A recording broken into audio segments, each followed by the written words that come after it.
Hey everyone, this week in Halo news, 343 gives us the Halo-Ween update.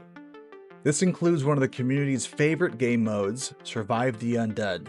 That's right, it's back and it's actually been overhauled by the Forged Falcons.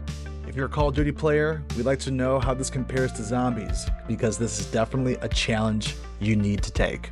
There are new items in the shop to check out, including 2 brand new legendary weapon models. We'll be showcasing them in first person so you can get a better view of how they handle, and we'll also go over the survival handbook for the new game mode so you can maximize your time playing the game. Okay, let's dive in. Here's some of those things you'll be unlocking in your new Halo-Ween Battle Pass. We have the Pestilent Wind Legendary Armor Effect. We have a Jolly Roger Epic Nameplate. Moving on, we have a lot of Spartan points going into this operation. Some Monster Guard knee pads. And we're taking a look at the Epic Chest Reanimation Rig. Looks like a couple of defibrillators that might be a little bit too dangerous to keep on your chest. An epic armor coating called Creature Comfort.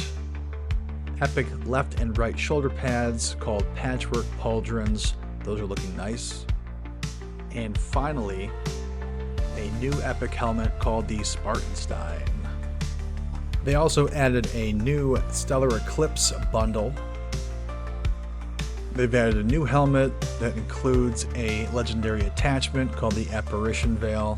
This gives your Spartan a nice jack-o'-lantern look. We have the Marrow Mantle shoulder pads, a new Keeper's Rig guard, which is basically a scythe. We have a new Siren Reaver util piece that goes right on the Spartan's thigh. We have the Terror Grips, basically some skeleton hands, looking pretty cool there, and pretty easygoing knee pads called Bone Bracers. And here is the new Pumpkin Force Spanker Rocket. Again, we'll dive into it deeper, going and showing you the first-person view of this later in the video. Something nice that 343 did this time around was taking the Stellar Eclipse bundle and actually separating it into each individual part so that you can buy them individually, instead of having to buy the bundle on its own, in case you really wanted that Pumpkin Force Spanker and not the helmet. Lastly, we'll quickly go over the Molten Chrome bundle, some new helmets, shoulder pads, utilities, new armor coating. We have a new legendary weapon model for the sidekick, the Photon Exciter. This actually looks pretty cool. Alright, so let's take a deep dive into Survive the Undead, what the Forged Falcons are calling the 4.0 version, because they've overhauled the new maps. You'll now be able to have 32 AI on the map. You have the ability to share points with your teammates in case they go down on the map and they need that extra boost so they can buy some more items.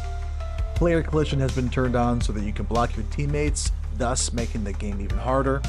Just like the first iteration, the game gets harder per round, except this time the Forgers wanted it to be extra challenging for even the sweatiest Onyx players. The Forged Falcons had sent this map into the developers of 343, and 343 actually helped by adding distance-based nav markers and strings to tell players what to do and where the items are that they need. This helps keep the gameplay intuitive. They've changed the upgrade machine. The upgrade path will mix with whatever weapon you're holding. We've seen 7 variants thus far, but we know there's a lot more waiting to be found. We've seen a Calcine Disruptor, the S7 Reflex Sniper with heavy magnetism to the head, a Heat Wave, Rebound Ravager, Purging Shock Rifle, and the Convergence Bulldog. Let's dive into Halo Waypoint, where Snickerdoodle actually wrote up a nice survival handbook to survive the undead. Your health perk first tier is 25% health increase, tier 2 a 10% health increase, tier 3 5% health increase, and the last tier is Vampirism, which when you damage an opponent gives you back some health. The tier 1 speed perk gives you a 100 reload speed increase plus a 10% movement speed. Tier 2, a 50% melee recovery plus 10% movement speed. A Tier 3, 10% movement speed plus 10% slide speed. A Tier 4, 10% movement speed plus 10% sprint speed. The damage perk Tier 1 is 100% damage increase. Tier 2 adds another 100% damage increase. Tier 3, a a 100% damage increase plus 100% melee impulse, keeping your enemy back so you can have some distance. Tier 4 is 100% damage increase plus a 50% melee damage increase. Bonus drops. There are 4 bonus drops that have a chance to appear when killing enemies: Boom, Spray and Pray, Mounted and Loaded, and Score Attack. You'll know what you pick up because these drops are announced by the voice files matching their names. Boom, just like Nuke in Call of Duty, instantly kills all the AI on the map, granting each player 400 points. Benefits from Score Attack, which will double it to 800 points. They tell you to use this when you are in dire need. The Spray and Pray effect removes shields from all the enemies, making them one-shot kills for 30 seconds, aka your instant kill from Call of Duty. The strategy would be ideal against bosses. Mounted and Loaded. This effect refills ammo for all players. Use this when the team ammo is critically low, but make sure you reload first. Last but not least is Score Attack. This doubles points from kills for 30 seconds. The strategy behind this would be to collect immediately for maximum benefit. Every enemy kill will now be 100 points instead of 50 points. This is a surefire way to have a great round. But if things are quickly heading south when your teammates are dying all around you, there is no reason to fret because you don't need to wait until the wave is over to save them.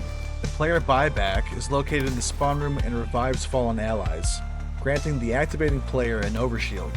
This only works if allies are down.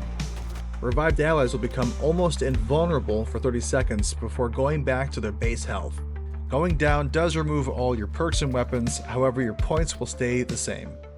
If you've leveled up all your perks and need some more things to keep you in the fight, try purchasing some of the equipment around the map. Each map includes a thruster, repulsor, and a quantum translocator. Don't forget to try your luck at the mystery box located either in the 2nd or 3rd territory depending on the map. It will only cost you 300 points and will grant players a random weapon. And that's it! Everything you need to know about Survive the Undead. Now, as promised, here are those first-person POVs of the new weapon models available now.